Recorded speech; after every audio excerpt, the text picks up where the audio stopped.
নোয়াখালীর মানুষ হয়ে যদি নোয়াখালীকে নিয়ে কথা না বলি, ব্যাপারটা অন্যরকম হয়ে গেল না?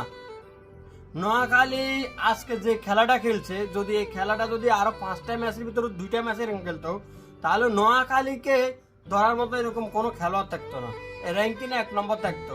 আজ নোয়াখালী ফাইনাল তারা খেলতে পারতো। যে খেলাটা আজকে খেলছে, যাই হোক, নোয়াখালী খেলোয়াড়গুলো এরকম ভাবে কাম ব্যাক করবে, মানে বাসা হারিয়ে ফেলছে এরকম হয়ে গেল। এত দুর্দান্ত ইনিংস।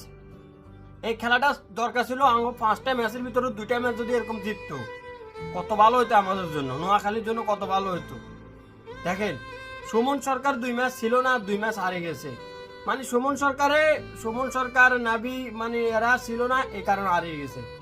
এরা আসছে, নোয়াখালী এখন জিততেছে, লাভ হয়েছে কি? যাই হোক, নোয়াখালী টিমের জন্য দোয়া রইলো, যেন তারা আরো 2-3 ম্যাচ আছে, ওগুলো যেন ভালো করতে পারে। আর কি, ফাইনাল তো আর যাইতে পারতো না, এটাই দোয়া করি যেন ভালো করতে পারে। এরকম খেলাটা আমরা কিন্তু প্রথম থেকে আশা করছিলাম, কিন্তু পাই নাই, আফসোসের কারণ।